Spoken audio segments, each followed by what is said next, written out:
Hi, this video is on how to tell time, and it's part 3 and deals with minutes. So here I wrote up a clock, and the hours are in red and the minutes are in blue. Now that for the hours, I also draw the marks for the hours in red as well. And the marks are in blue, and that represents the minutes in each individual minute. So when you're trying to tell time, you're going to focus on the hour hand and on the minute hand. And I previously, in the previous two examples, I explained to you how you're gonna read for the hour, and now we're gonna deal with minutes. So here, you'll notice each one of these little marks. Each one of these marks represents 1 minute. So from here to here, that's 1 minute. From here to here, it's 1 minute. But as you progress from here all the way around the clock, you're gonna be passing many markers. And as you do it, you just count by ones. So here you go: 1, 2, 3, 4, and 5. So in between one of these big marks, in between these two larger marks, are 5 minutes. This represents 5 minutes that have passed by. So as you start from here and you go this way, 5 minutes will pass. From here to here, an additional 5 more minutes will pass. But if you start from here and you go all the way over here, that's going to be a total of 2 marks, or 10 minutes, because there's 5 minutes here and another 5 minutes over here. And 5 plus 5 is 10. So if you know how to count by fives, you can just count by fives all the way around here. So from here you jump to here, and that's 5, and then here it's 10. Another hop would make it 15, another would make it 20, then 25, then 30, 35, and all the way until you get up to 60. And this blue arrow, which represents the minute hand, points to which minutes it's indicating. Now this clock right here, it's showing you the hour hand is in between the 1 and the 2. And since the arrow hand, or the hour hand has passed the 1, we just say it's 1. And now for the minute hand, we see where it's pointing at. And right now it's pointing at this third marker, which represents 15 minutes. Now you can count individually each minute and you'll get to 15, or you can just hop or skip by 5, or count by fives, and you'll get to here much quicker.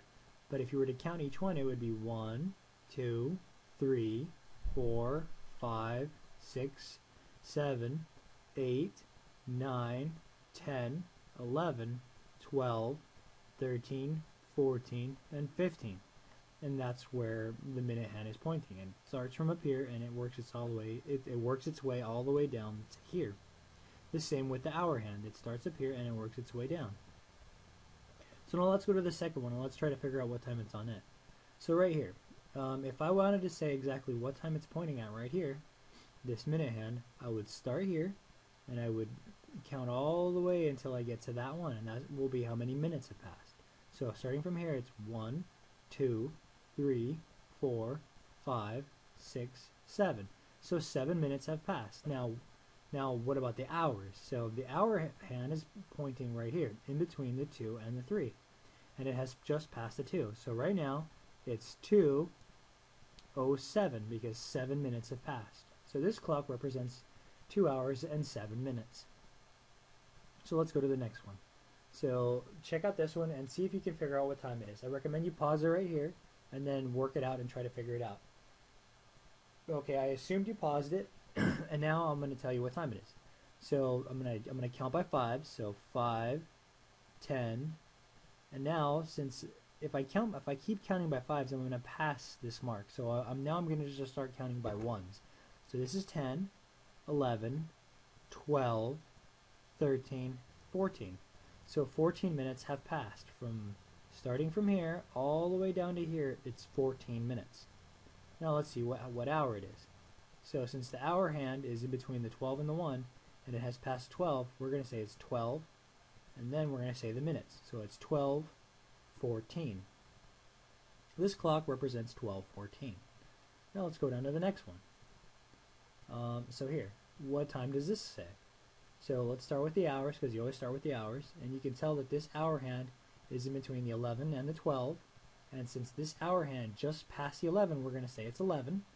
And now we just need to figure out how many minutes. Now we could just count by fives if we wanted to get all the way over here. But you don't really need to do that. Well, you will if you don't have these numbers memorized, and if they don't have them written on here. But since we have them written on here, we know that if you count by fives, you're eventually going to get all the way over here to 40. And then right now that we're at 40, you can just count by one. So this would be 41, 42, and 43. So this time represents 11:43. If you did want to count by fives, you can count by fives if you don't have these memorized, or if you don't know the numbers that are written on here. But I recommend you just memorize them. But if you counted by fives, it would be 5, 10, 15, 20, 25, 30, 35, 40. And then you just start counting by ones. So this is 40, 41, 42, and 43. So this is 11:43. And this will be the last one. So here, check this out, and then try to figure out what time it's showing you. So pause it here, and then work it out. So I assumed you paused it. If you if you didn't, that's okay. But let's figure out this time. So let's start again with the hours. The hour is pointing in between the 3 and the 4. So since the hour hand has passed the 3, we're going to say the hour is 3. And now we're going to see where the minute hand is pointing at. And the minute hand is pointing at here, straight at this marker, which represents 30. So we know that it's 3:30. This clock represents 3:30. And that's how you would tell time. So I hope this has helped you out. If you have any questions, just please make a comment there, or if you have any issues with it, just send me an email, and I'll try to square them out as fast as I can. So I hope you enjoyed the video. I hope it helped you out a lot, and good luck in your classes.